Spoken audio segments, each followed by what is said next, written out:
안녕하세요. 저는 하나로 가정교회 김재홍 가족입니다. 반갑습니다. 네, 오랜만에 나오니까 좀 당황스럽긴 하네요.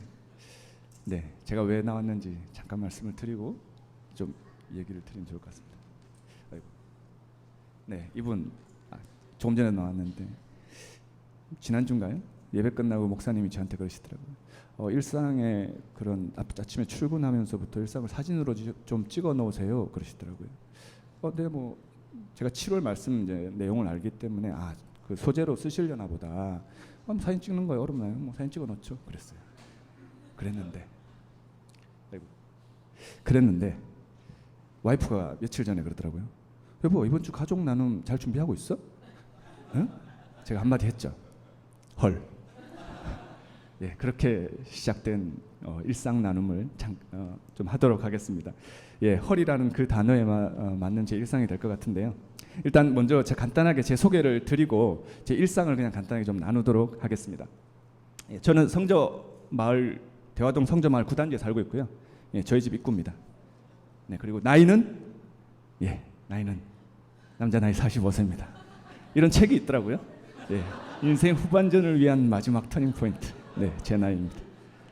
가족은 아내 그리고 9살, 7살, 6살 된 아들 셋이 이렇게 있습니다. 잘 나왔나요? 제가 제일 잘 나온 것 같습니다. 직장은 가전제품 제조회사를 다니고 있습니다. 가전제품 이런 것들 팔고 있죠. 그리고 하는 일은 IT 부서에서 컴퓨팅 시스템을 구축 관리하고 있습니다. 좀 멋있나요? 이런 거 생각하시는 거죠? 그렇지 않습니다. 그냥 사무실에서 일하고 있습니다. 이렇게. 저희 사무실은 아니고요. 사무실은 보안이 있어서 사진을 찍을 수가 없습니다. 뭐 비슷한 것 같아서.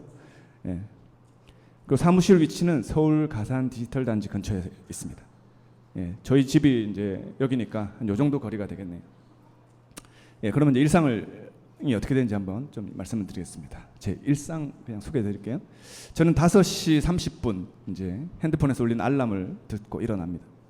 그러면은 준비된 제 에마 이 자전거를 타고 대화역까지 가게 됩니다. 한 번 대화역까지 걸어가 봤더니 한 20분이 넘게 걸리더라고요. 천천히 걸어왔더니. 그래서 자전거를 중고로 제가 4만 원 주고 구매한 자전거를 타고 이런 길을 거쳐서 멋있죠. 시작은 참 좋습니다. 6시 10분 이 정도 요 길을 지날 때면 한 6시 10분 정도 됩니다.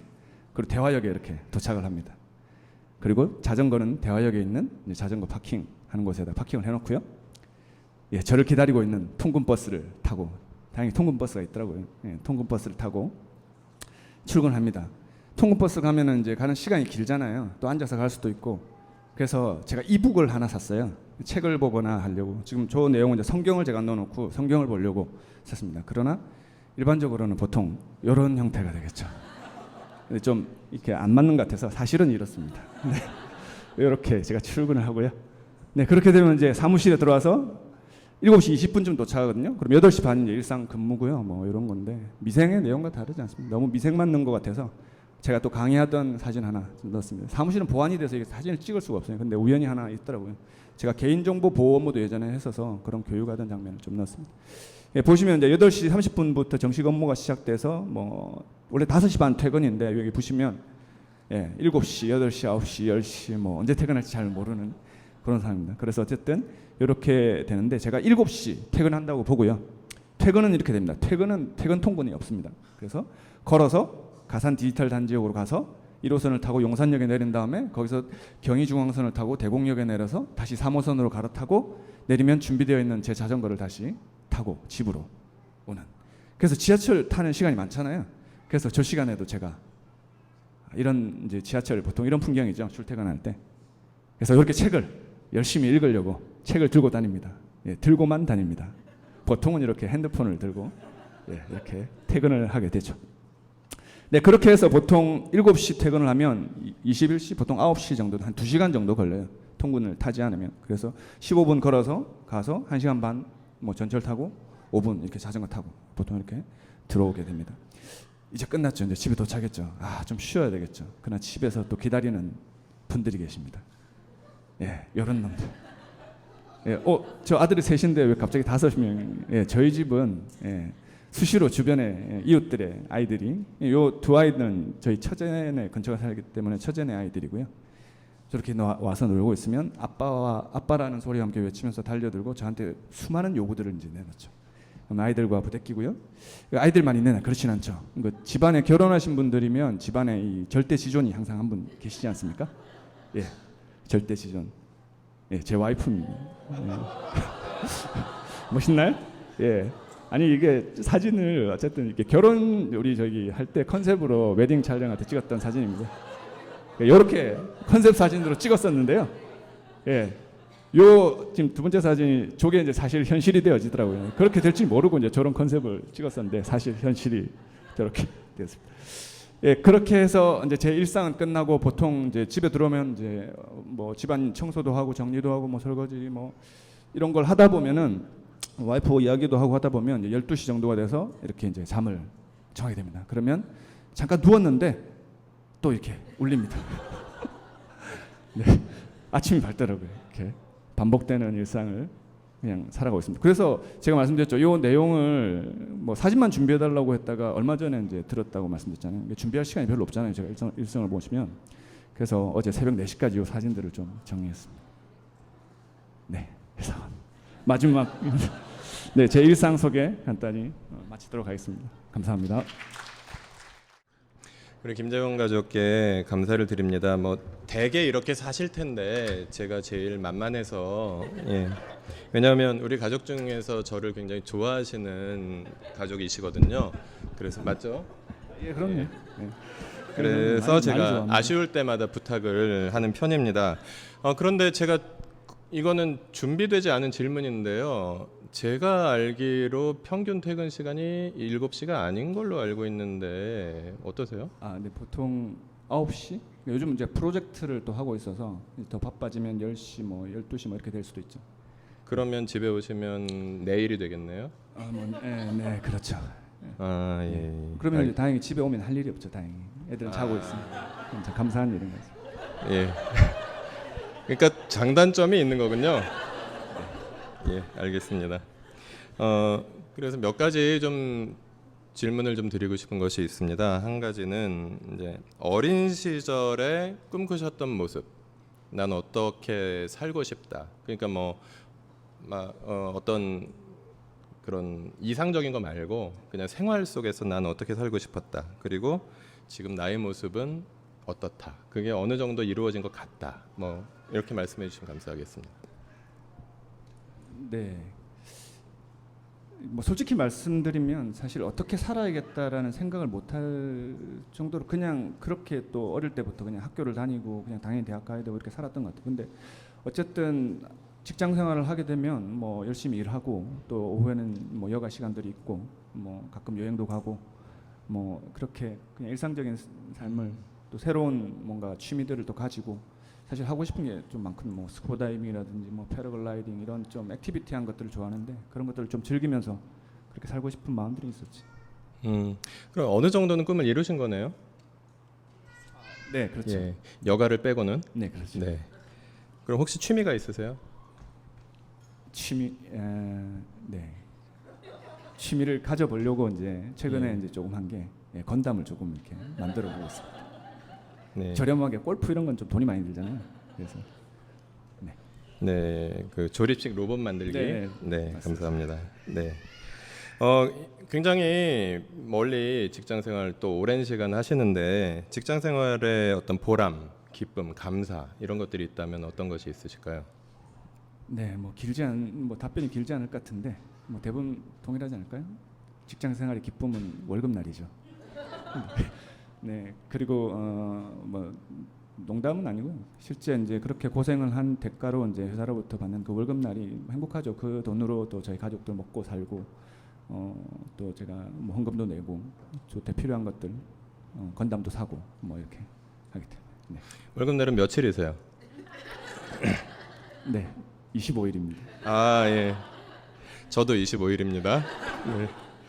직장에서 그 우리가 사진을 직장에 있는 사진을 거의 안 보여주셔가지고 저희가 모르는데 하나님 나라 백성으로 살기 위해서 직장에서 노력하고 있는 부분이 있으시다면 어떤 것이 있으신가요?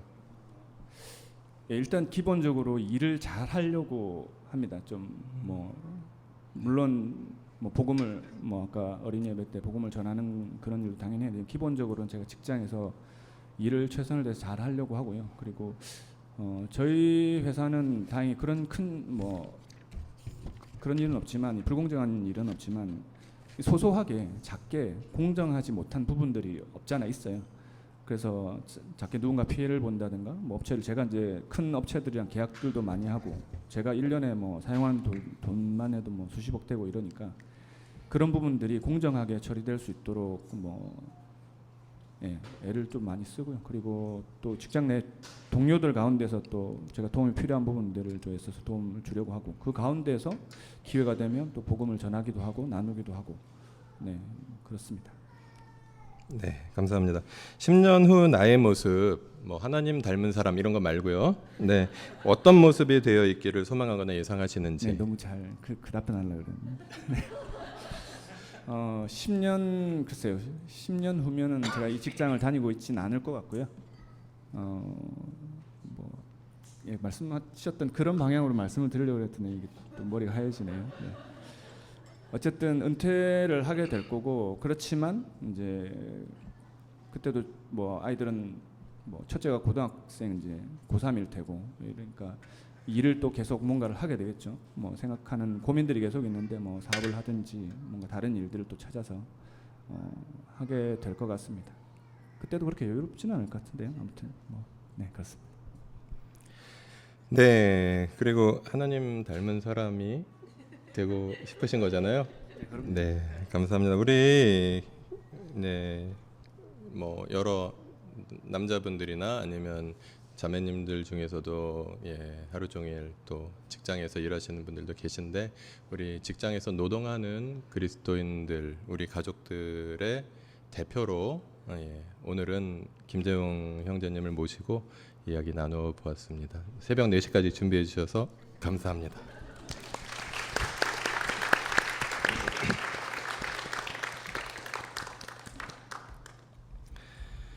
네, 이렇게 우리 피곤한 인생 쉼은 어디에? 라는 말씀 시리즈 함께 시작하게 되었는데요. 감사드립니다. 그리고 특별히 이 피곤은 내 친구라는 오늘 말씀 나눔의 제목의 저작권이 김재홍 형제님에게 있습니다.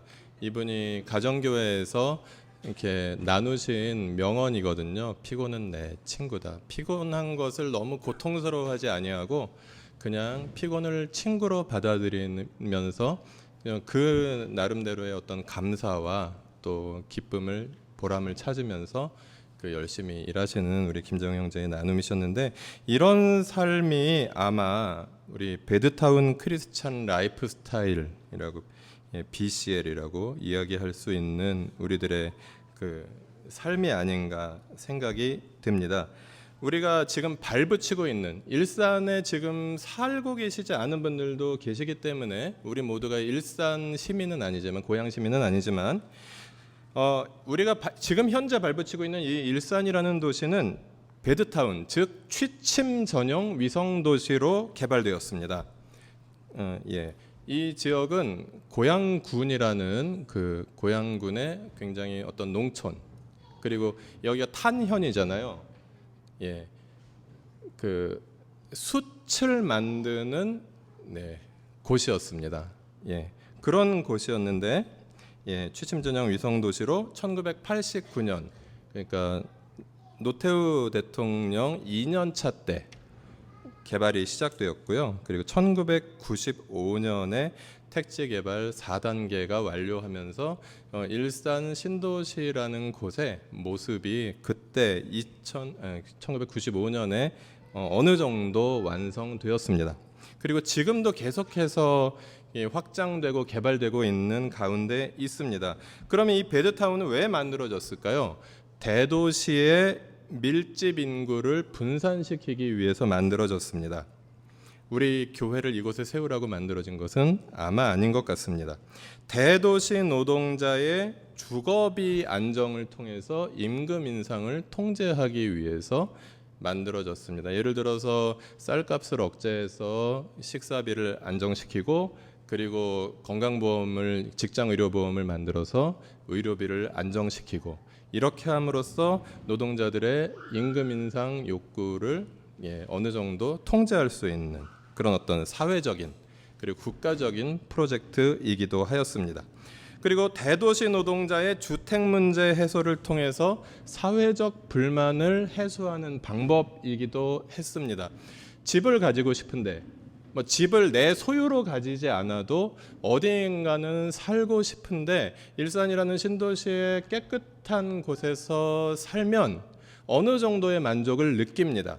다만 출퇴근 시간이 3시간, 4시간 걸린다 뿐이지. 그러면서도 노동자들이 그래도 우리 식구들은 행복하니까, 우리 식구들은 그래도 쾌적한 데 사니까 이러면 서울로 머나먼 길을 출퇴근하고 이렇게 되어가고 있다라는 것입니다. 그리고 재미있는 것은, 이걸 재미있다고 표현을 해서 죄송합니다마는 1994년 7월 5일에 그 김영삼 정부의 국방부 장관이었던 이병태 씨가 국회 대정부 질문에서 이렇게 답변했습니다. 일산 신도시는 유사시의 대북 장애물로 활용하기에 위해서 만들어졌다. 이 장면 뉴스에서 보신 거 기억나시는 분 계세요? 없으세요? 예. 저기 한 분 계십니다. 거의 저하고 동시대를 살아오신 분이라고 보실 수 있죠. 제가 군대 갔다가 복학을 준비하던 그 1994년이었습니다. 그때 뉴스에 일산 신도시는 북한이 쳐들어왔을 때 아파트를 무너뜨려서 그 대전차 장애물로 사용하기 위해서 만들었다라고 하는, 우리는 대단한 곳에 살고 있는, 다행히 지금 화해 무드가 되었기 때문에 우리의 집들이 무너질 위험성은 많이 사라지긴 했지만 우리는 그런 곳에 살고 있습니다. 요약하면 서울은 머나멉니다. 그런데 많은 분들의 직장이 그곳에 있습니다. 그리고 출근길은 길고도 멉니다. 그리고 출근해서도 장시간 노동을 하고 있습니다. 그런데 우리들은 크리스천입니다.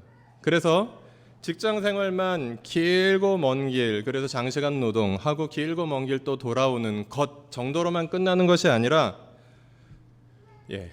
토요일 저녁이면 가정교회를 한 5-6시간 해야 되고요. 그리고 또 주일에 또 이렇게 교회 생활 하고 있습니다.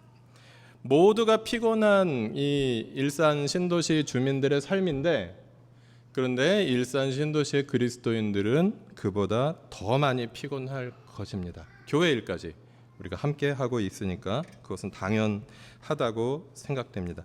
이 시점에서 우리의 현실, 우리의 삶의 모습을 제일 잘 보여주는 그런 성경 말씀은 어디 있는가 함께 좀 생각을 해보았을 때 제일 먼저 떠올랐던 말씀이 예레미야 29장의 말씀이었습니다. 다 같이 한 목소리로 읽겠습니다. 나 만군의 주 이스라엘의 하나님이 말한다. 내가 예루살렘에서 바빌로니아로 잡혀가게 한 모든 포로에게 말한다. 너희는 그곳에 집을 짓고 정착하여라. 과수원도 만들고 열매도 따먹어라. 너희는 장가를 들어서 아들 딸을 낳고 너희 아들들도 장가를 보내고 너희 딸들도 시집을 보내어 그들도 아들 딸을 낳도록 하여라. 너희가 그곳에서 번성하여 줄어들지 않게 하여라. 너희는 내가 사로잡혀가게 한 그 성읍이 평안을 누리도록 노력하고 그 성읍이 번영하도록 나 주에게 기도하여라. 그 성읍이 평안해야 너희도 평안할 것이기 때문이다. 나 만군의 주 이스라엘의 하나님이 분명히 말한다. 너희는 지금 너희 가운데 있는 예언자들에게도 속지 말고 점쟁이들에게 속지 말고 꿈쟁이들의 꿈 이야기도 고지 듣지 말아라. 그들은 단지 나의 이름을 팔아서 너희에게 거짓 예언을 하고 있을 뿐이다. 그들은 내가 보낸 자들이 아니다. 나 주의 말이다. 나 주가 분명히 말한다. 너희가 바빌로니아에서 70년을 다 채우고 나면 내가 너희를 돌아보아 너희를 이곳으로 다시 데리고 오기로 한 나의 은혜로운 약속을 너희에게 그대로 이루어 주겠다. 너희를 두고 계획하고 있는 일들은 오직 나만이 알고 있다. 내가 너희를 두고 계획하고 있는 일들은 재앙이 아니라 번영이다. 너희에게 미래에 대한 희망을 주려는 것이다. 나 주의 말이다. 너희가 나를 부르고 나에게 와서 기도하면 내가 너희의 호소를 들어주겠다. 너희가 나를 찾으면 나를 만날 것이다. 너희가 온전한 마음으로 나를 찾기만 하면 내가 너희를 만나주겠다. 나 주의 말이다. 내가 너희를 포로 생활에서 돌아오게 하겠다. 내가 너희를 쫓아보냈던 세상의 모든 나라, 모든 지역에서 너희를 모아오겠다. 내가 너희를 포로로 보냈으나 나는 너희를 그곳에서 너희의 고향으로 다시 데려오겠다. 나 주의 말이다. 네, 이 말씀은 예레미야의 편지입니다. 바빌로니아에게 남왕국 유대 나라가 바빌로니아에 의해서 멸망하고 바빌로니아의 포로로 끌려가 있는 제일 먼저 포로로 끌려가 있는 그런 백성들에게 하나님께서 주시는 말씀을 예레미야가 편지로 전달한 말씀입니다. 바빌로니아의 포로들 같은 삶이 이 신도시에 살면서 서울로 직장을 다니고 그리고 교회 일까지 하면서 이중 삼중의 수고를 하고 있는 우리들의 모습과 닮지 않았나 하는 생각이 드는 것은 바빌로니아 유대인 포로들의 삶이 한마디로 정의하면 정체성과 삶의 자리가 일치하지 않는 모습이었다라고 말할 수 있기 때문입니다.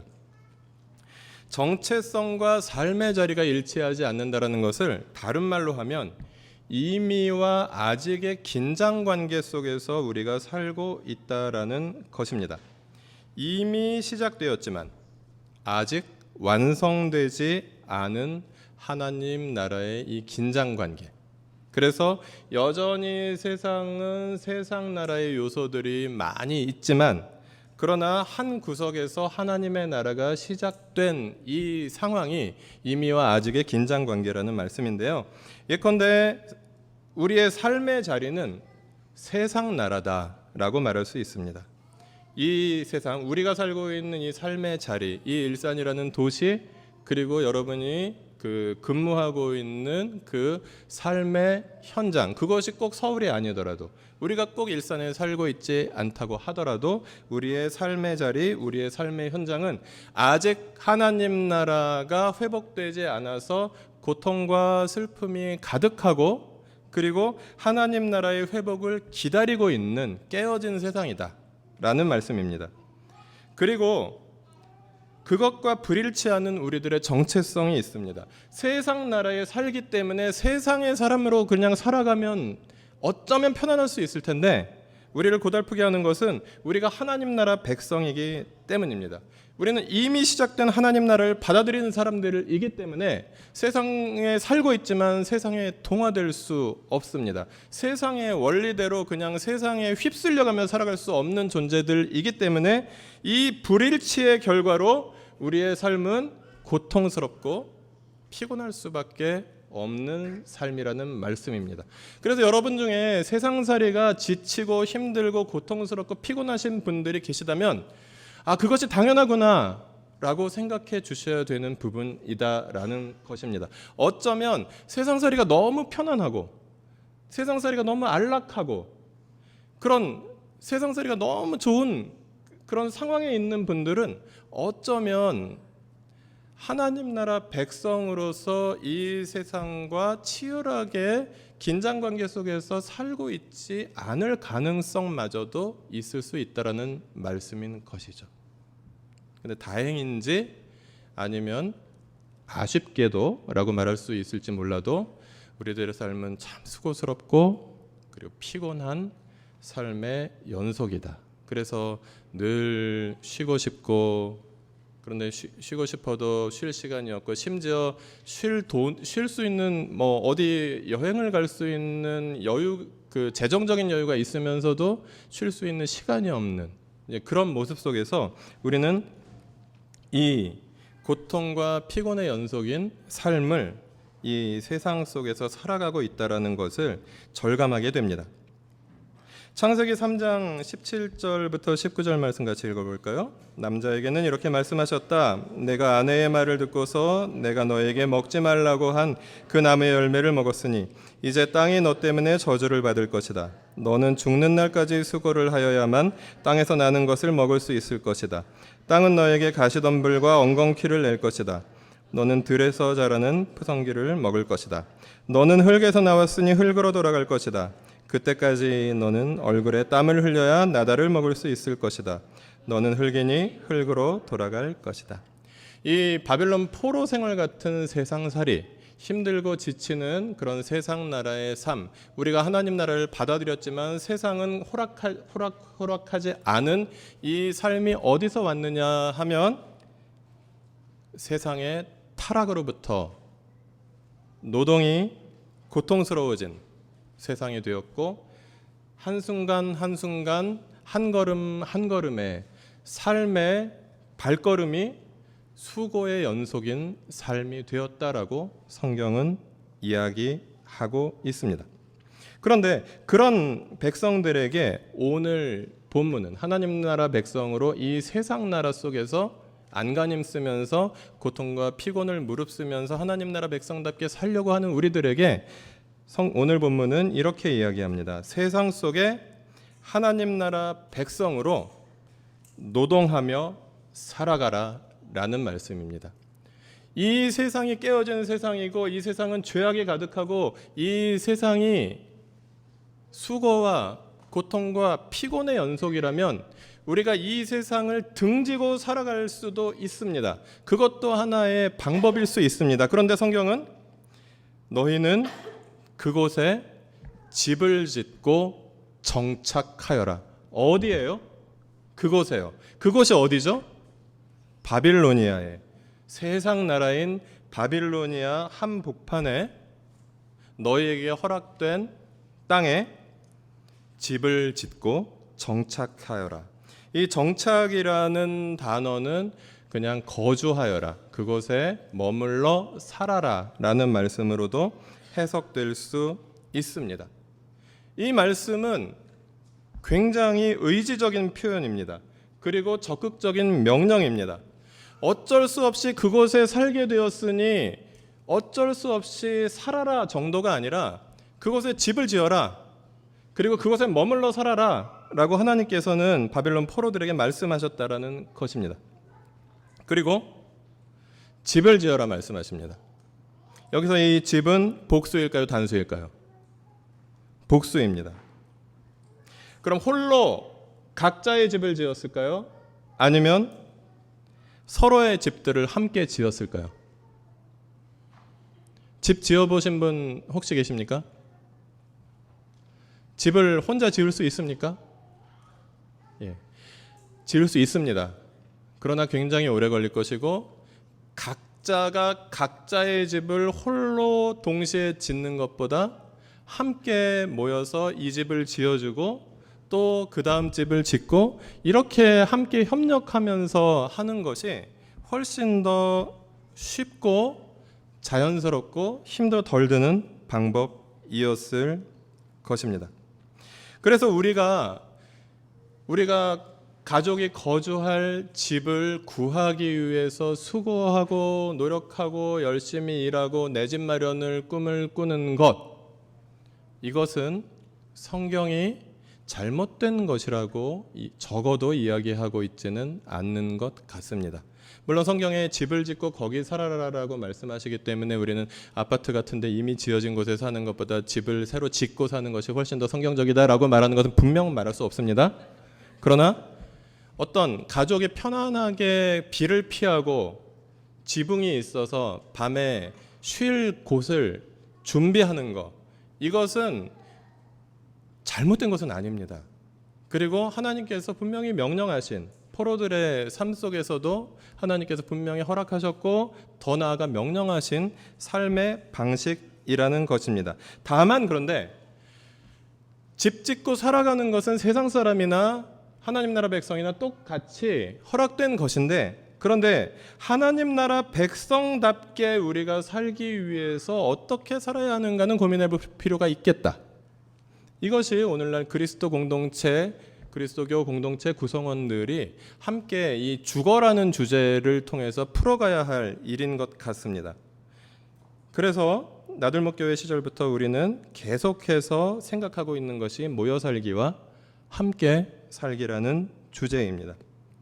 저희가 교회를 처음에 시작하면서 많은 분들이 함께 모여 한 곳에 모여 살고 있지는 않지만, 그래도 성저마을 1단지에 몇 가정이 현재 살고 있고, 그리고 지금 오늘 요즘에 새로운 정착촌으로 떠오르고 있는 것이 성저마을 9단지입니다. 오늘 말씀 나눠주신 3나눔 해주신 분도 성저마을 9단지에 계시고, 그 9단지에 지금 3가정밖에 살지 않고 있는데 거의 우리 교회 대표 정착촌으로,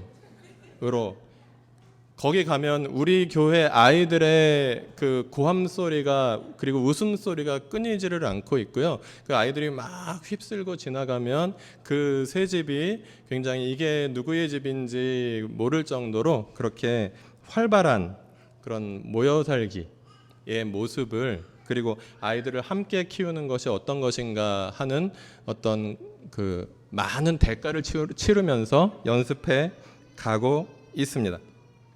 우리 교회 같은 작은 교회는 그렇게 소규모로밖에 할 수 없을 것입니다. 그리고 모든 가족들이 전부 성저마을 1단지나 성저마을 9단지에 다 모여서 살 수는 없습니다.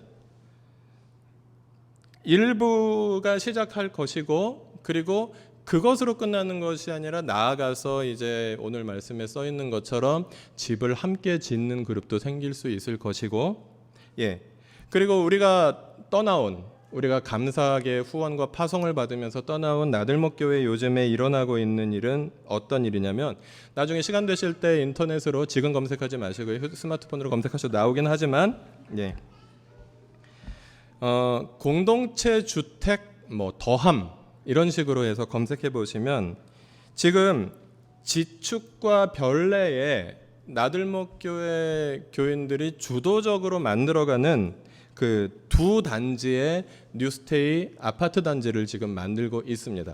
협동조합 형식으로 그 아파트를 만들어서 그 건설회사와 분양회사가 가져가야 하는 많은 이익을 협동조합형으로 하기 때문에 그 이익을 줄여서 그것을 조합원들이 돌려받는 방식으로, 그래서 그 인근 지역 그 비슷한 수준의 아파트에 비해서 주거비가 한 많은 경우 40% 정도 저렴하게 들어가고 있는, 모색하고 있습니다.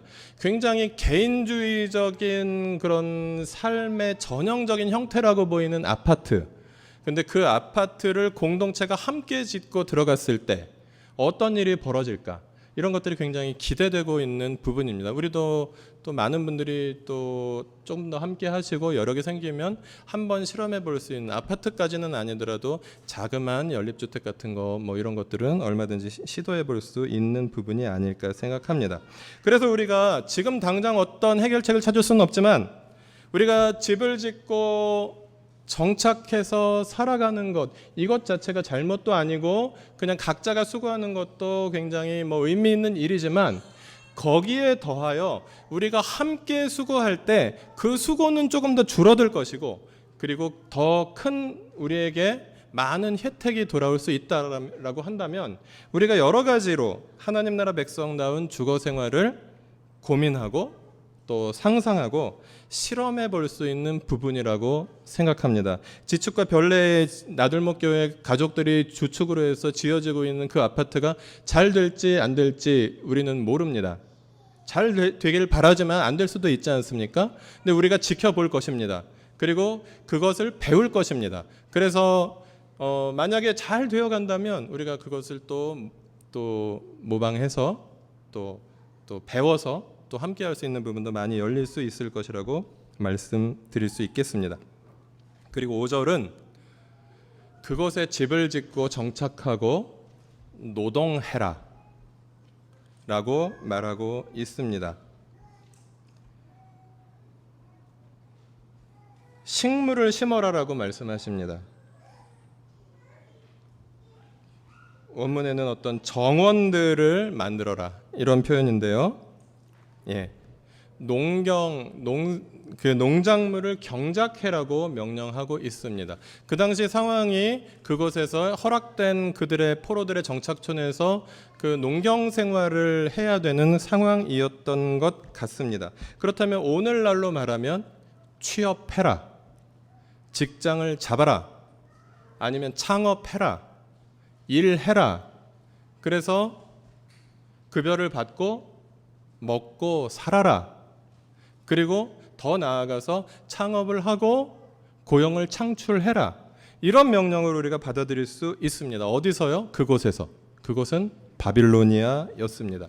이 세상을 등지고 어느 산속에서 집을 짓고 살아가는 것, 그것은 물론 아름다운 것일 수 있지만 1차적으로 모든 사람이 그렇게 할 수 없다면 우리는 이 세상 속에서 함께 살아가고 있는 모든 세상 사람들의 틈바구니에서 함께 어울리며 그것에서 직장을 잡고 또 일하고 그렇게 살아가는 것, 그건 역시 하나님께서 그냥 마지못해서 허락하신 것이 아니라 적극적으로 그렇게 하라고 명령하신 부분이다라는 것입니다.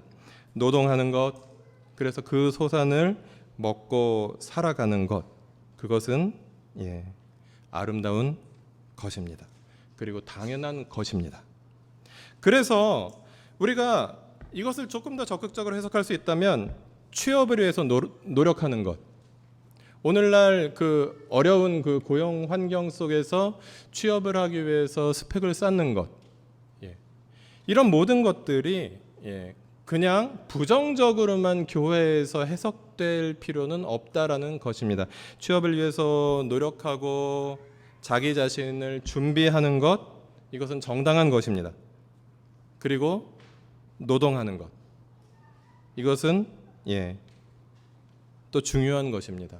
그리고 자신의 노동이 더 건강한 노동이 되기 위해서 또 자기를 개발하기도 하고 또 회사에 있는 여러 가지 부조리한 것들, 이런 것들을 바로잡기 위해서 노력하는 것, 또 이것도 우리에게 하나님께서 명령하신 부분이라고 우리가 받아들일 수 있을 것 같습니다. 회사에서 승진하는 것은 어떻습니까?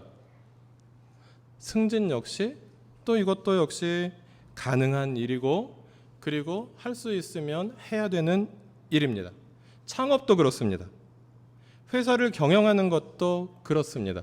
그리고 더 좋은 노동 조건, 그리고 노동 인권을 위해서 노동운동에 참여하는 것, 또 어떤 분들은 하나님께서 그런 어떤 사명을 허락하신다라면 그것을 앞장서는 것, 이런 것들도 역시 하나님께서 명령하신 노동의 명령 속에 함께 이렇게 포함되어 있는 것이라고 우리가 받아들이고, 이 세상 속에서 우리가 살아가고 있는 노동하는 사람으로서의 우리의 존재, 그 존재를 잘 실현하기 위해서 노력하는 것, 이것도 역시 중요하다는 것입니다.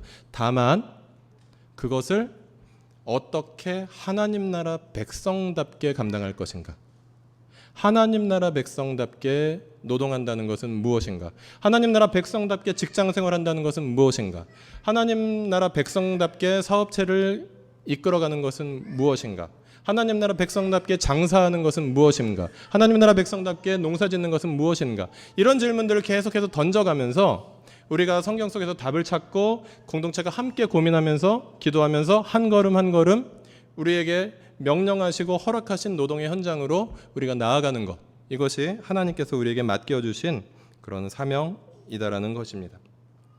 저는 교회에서 일합니다. 저는 대부분의 직업을 가진 여러 가족들보다 노동 조건이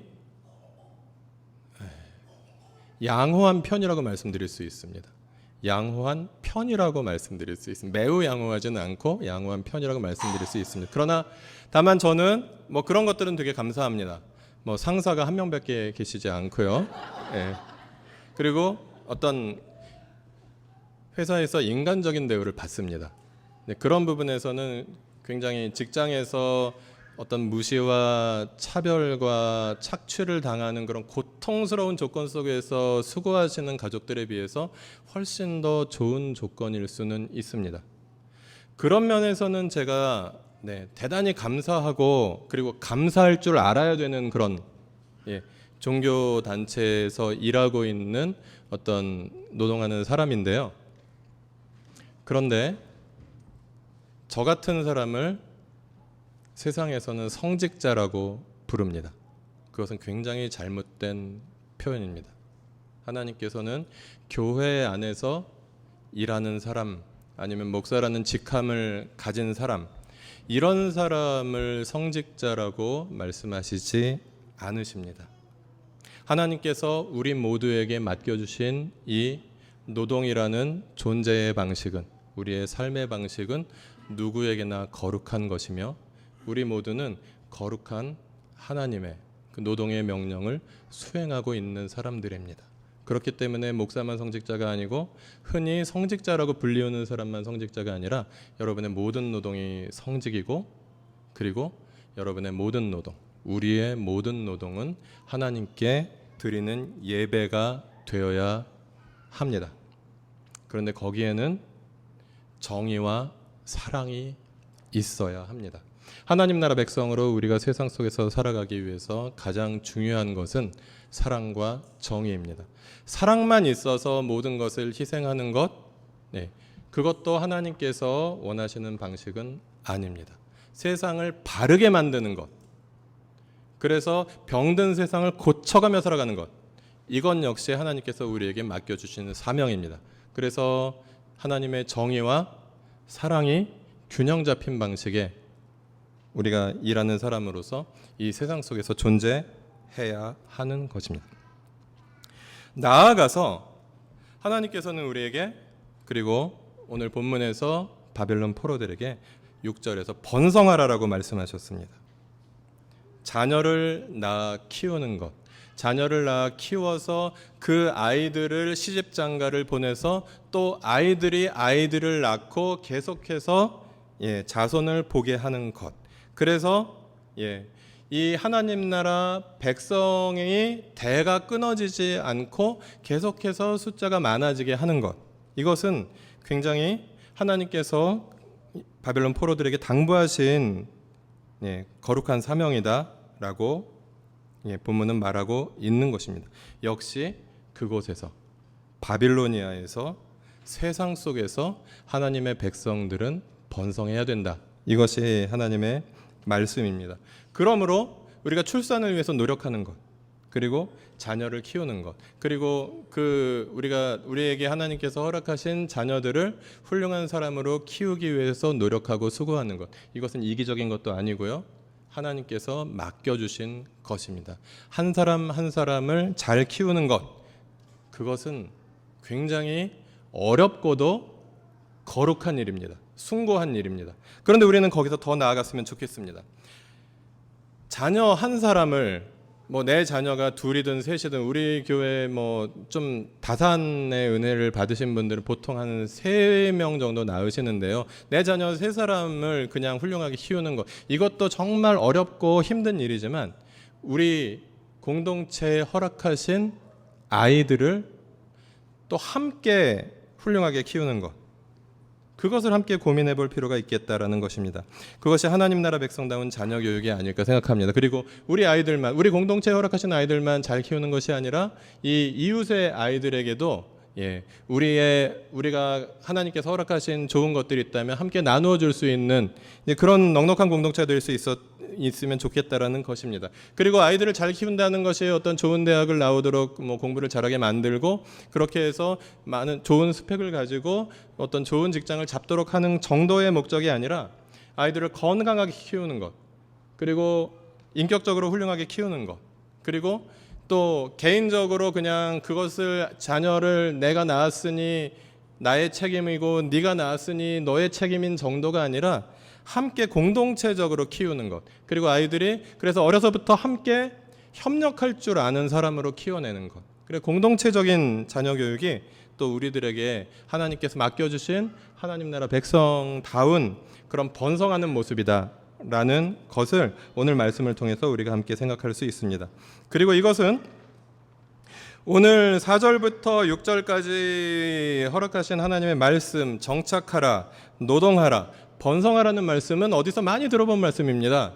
그것은 하나님께서 세상을 창조하시고 사람들에게 그 세상을 잘 가꾸고 돌보라고 말씀하셨던 이 창세기 1장 28절 말씀을 우리 모두에게 기억나게 하는 그런 예레미야 29장의 말씀이었습니다. 함께 같이 읽어볼까요? 하나님이 그들에게 복을 베푸셨다. 하나님이 그들에게 말씀하시기를 생육하고 번성하여 땅에 충만하라. 땅을 정복하여라. 바다의 고기와 공중의 새와 땅 위에서 살아 움직이는 모든 생물을 다스리라 하셨다. 하나님이 말씀하시기를 내가 온 땅 위에 있는 씨 맺는 모든 채소와 씨 있는 열매를 맺는 모든 나무를 너희에게 준다. 이것들이 너희의 먹거리가 될 것이다.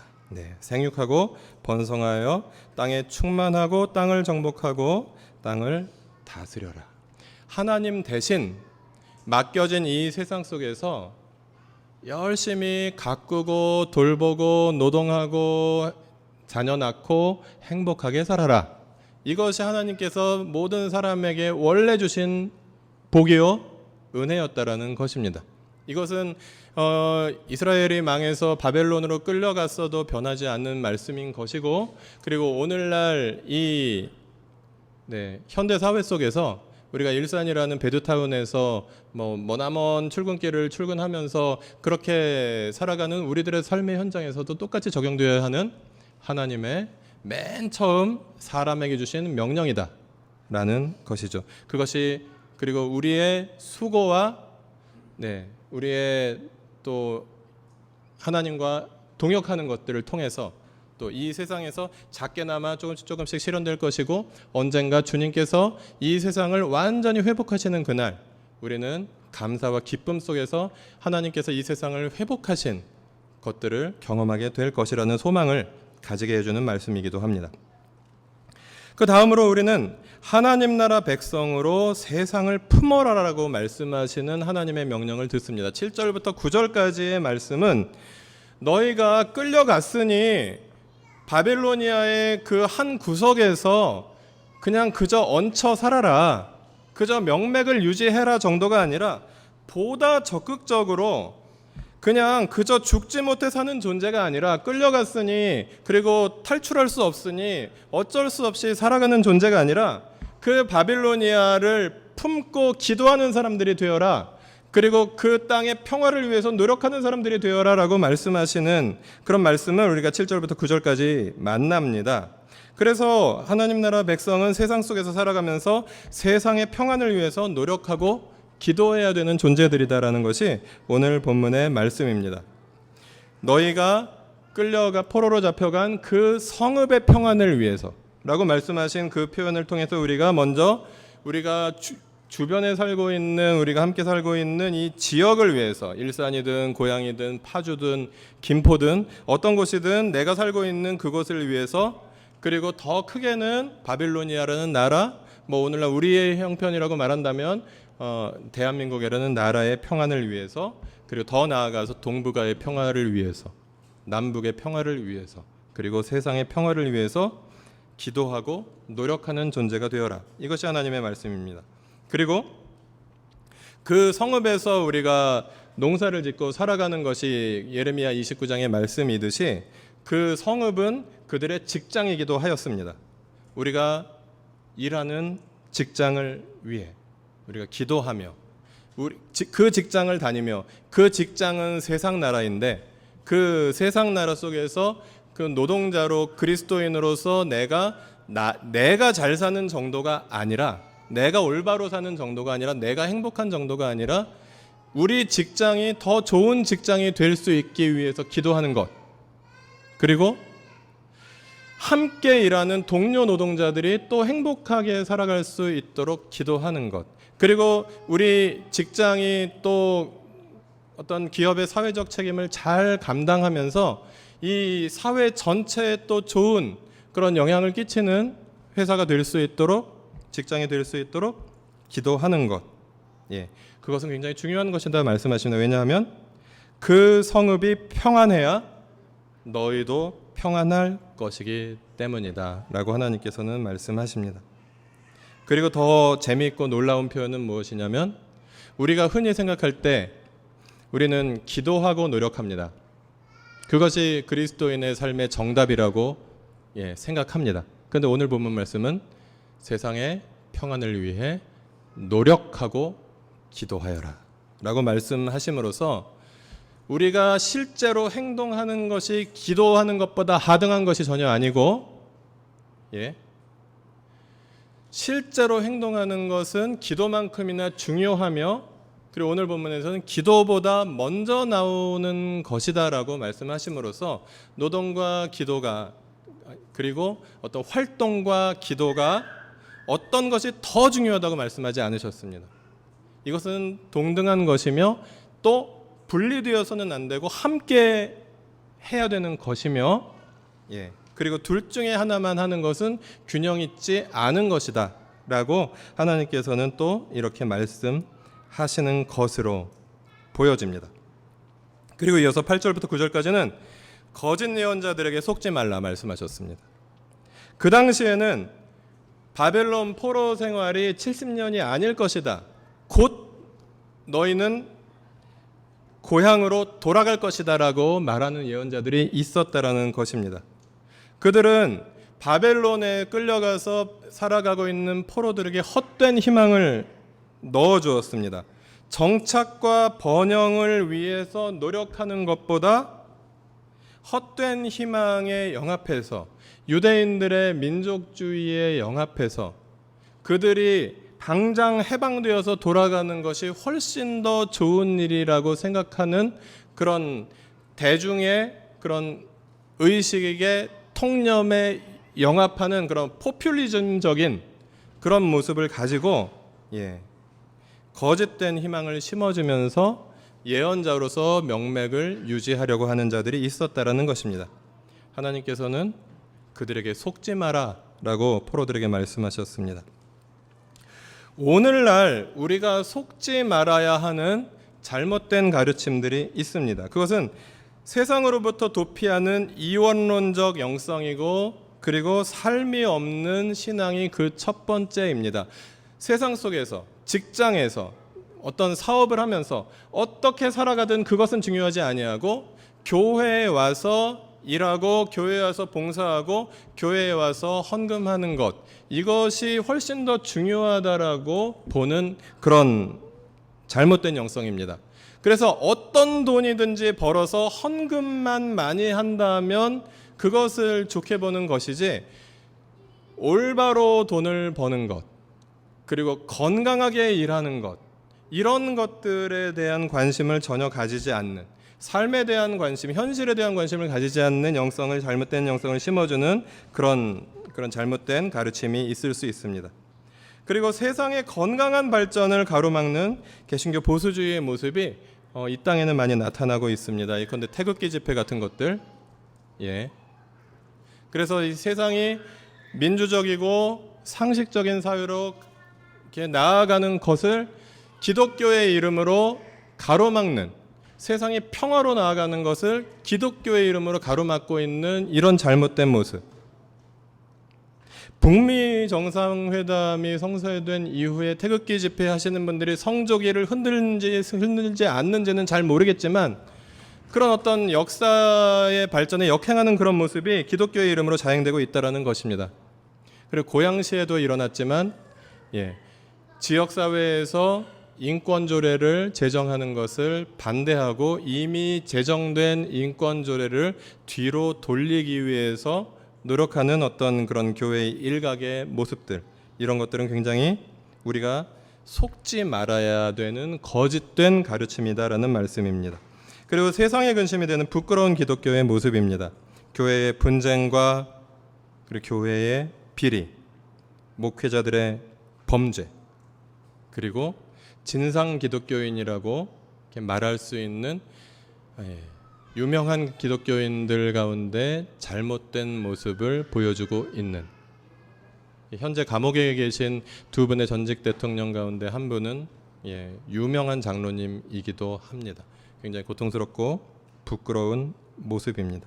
이러한 모습들을 용납하고 용인하고 그리고 그것이 올바른 것이라고 그것이 하나님의 뜻이라고 가르치는 이런 잘못된 가르침들, 이런 것들로부터 탈피하는 것, 이런 것들로부터 속지 말아야 하는 것, 그것은 이 혼탁한 세상 속에서, 어지러운 세상 속에서 하나님 나라 백성을 정체성을 지키며 살아가기 위해서 노력하는 우리들에게 굉장히 중요한 것이라는 것입니다. 그래서 세상의 평안을 위해서 노력하고 기도하는 하나님 나라 백성으로서 우리는 그냥 세상에서 생존 정도 하는 존재가 아니라 세상을 가슴에 품어라, 그리고 이 세상의 평안을 위해서 노력해라, 그리고 이 세상을 위해서 기도해라 라고 하나님께서는 우리에게 말씀하시고 있다는 것입니다. 그것이 성경이 말하고 있는 크리스찬 라이프이고 베드타운에 살고 있는 우리 크리스찬들에게도 똑같이 적용되는 말씀이다 라는 것이죠. 그리고 10절부터 14절까지 말씀은 세상 회복의 희망으로 기도하라 라고 말씀하고 있습니다. 10절부터 14절 말씀은 언젠가 반드시 회복될 세상의 모습을 엿보게 됩니다. 마치 유대인 포로들이 바빌로니아에 가서 포로 생활을 지금은 하고 있지만 거기서 열심히 수고하면서 정착해서 하나님 나라 백성으로 살게 될 때 언젠가 성경의 역사 속에서는 70년 후에 고향으로 돌아올 수 있게 되었고요. 우리가 살아가고 있는 우리의 역사 속에서 언제일지 모르지만 언젠가 그 나라, 하나님의 나라는, 우리가 이미 받아들여서 그 나라의 백성으로 살고 있는 이 하나님의 나라는 완성될 것이다 라는 약속의 말씀입니다. 그래서 지금은 아주 조금씩밖에, 어쩌면 그 나라의 진전이 이루어지고 있지 않은 것처럼 보일지라도 언젠가는 아름답게 온 세상이 회복될 날이 올 것이다라는 것입니다. 지금은 너무나도 고통스럽고 수고스럽고 피곤한 우리의 노동일 수 있습니다. 어떤 때는 착취도 당하고 어떤 때는 어떤 잘못된 대우도 받고 어떤 때는 불이한 직장의 상황 속에서 투쟁하다가 불이익을 당하기도 하고, 투쟁하고 싶지만 용기가 없어서 투쟁하지 못하기도 하고 있는 우리들의 그런 고통스러운 마음들, 그런 것들 하나님께서 아시고 언젠가 우리의 노동도 아름답게 회복시켜 주실 것이라는 것입니다. 여러분, 바벨론에서 포로 생활하면서 집 짓고 과수원 만들고 그래서 경작해서 열매 따먹는 포로들의 생활, 그들의 삶은 행복했을까요? 물론 행복하게 살아야 한다고 하나님께서 말씀하셨습니다. 그러나 바벨론에서 아무리 풍요로운 그런 농작물이 나오고 아무리 예쁘고 아름다운 집을 짓고 산다고 해도 그들이 떠나온 조국을 그리워하였을 것이며, 주변에 살고 있는 그 바빌로니아 원래 주민들의 틈바구니 속에서, 그리고 바빌로니아 통치자들의 그런 권력 아래에서 굉장히 힘들고 또 고통스러운 삶이었을 것입니다. 그러나 바벨론 포로로 끌려갔던 유대인들은 오늘 이 본문의 약속의 말씀을 믿으며 70년 후에 고향으로 돌아갈 수 있다라는 것을 하나님의 약속으로 받아들이고 그곳에서 하나님의 명령으로 아들, 딸 낳고 키우며 살아남기 위해서 노력했을 것이고, 그리고 또 그 수고를 감수하면서 하나님께 기도하면서 그 어려움들을 이겨냈을 것이고, 그리고 더 나아가서 생존 자체가 아니라 세상을 품고 기도하는 사람으로서 존재할 수 있었을 것입니다.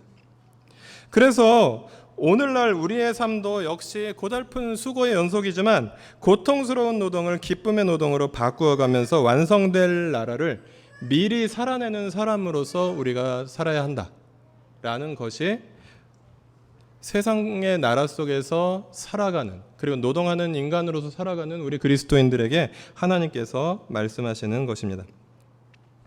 1980년대 중반에 이 노동자들과 또 그 학생 운동에 참여하는 학생들이 함께 부르던 노래가 있습니다. 이건 그 노래 자체가 아름답지는 않습니다. 그런데 가사는 굉장히 아름답습니다. 제가 노래를 불러드리기에는 지금 부적절한 것 같고요. 약간 군가풍의 노래입니다. 강제와 감시 속에 우울하고 고통에 찬 죽음의 고역 같은 노동에서 해방되어 자유를 얻고 기쁨에 찬 빛나는 노동 쟁취.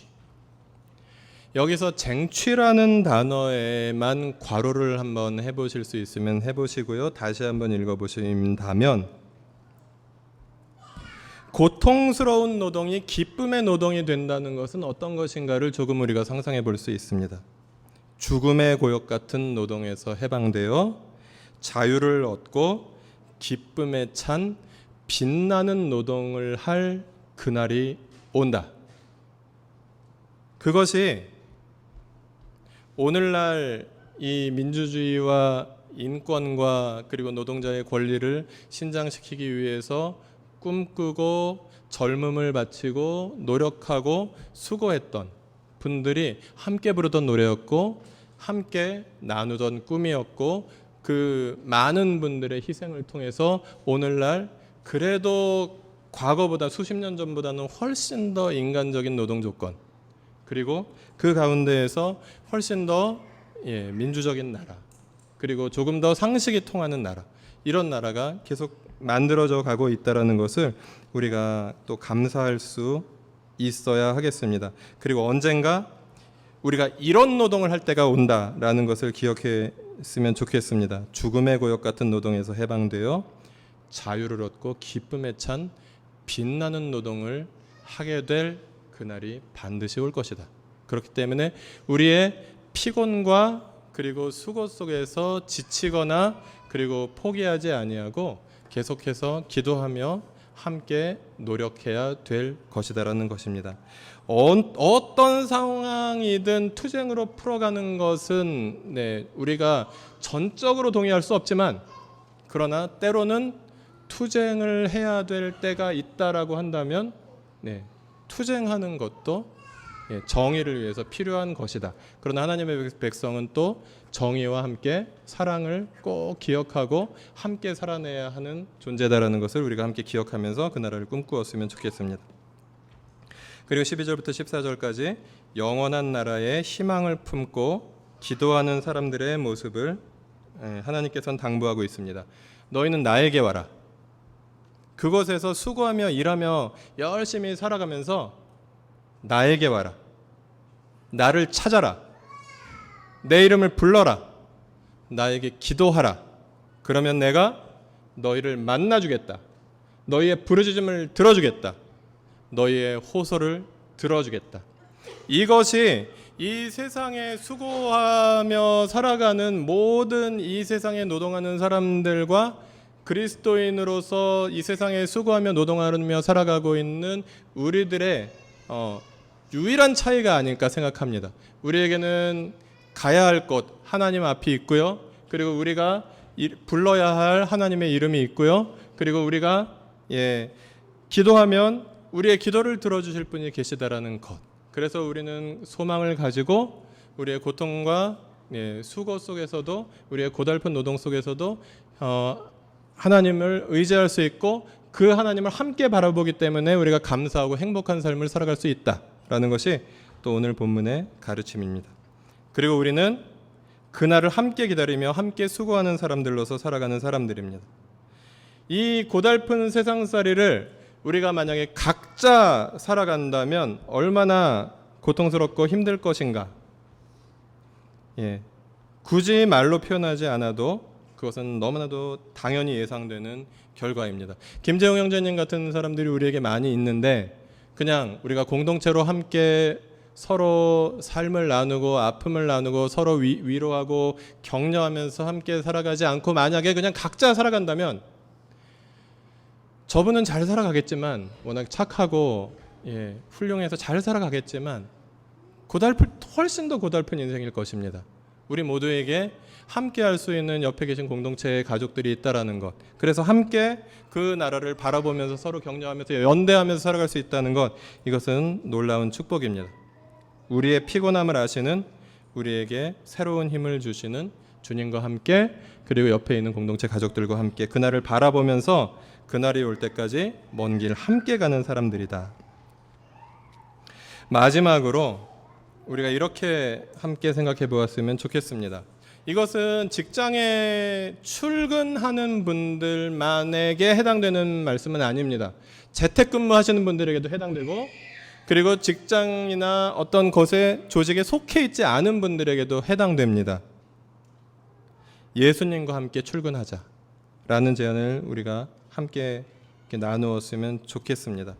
예수님과 함께 일어나서 5시 반에 일어날 때 예수님과 함께 일어나고, 그리고 예수님과 함께 통근 차량에 탑승해서 직장을 걸어가는 분들도 포함하고요. 그리고 자가용으로 가시는 분들 포함하고, 그리고 지하철로 출근하시는 분들을 포함해서 모든 분들이 함께 통근 차량에 탑승해서 직장에 들어가면 사진 찍는 것도 못하게 하는 이 직장에서 예수님과 함께 노동하자.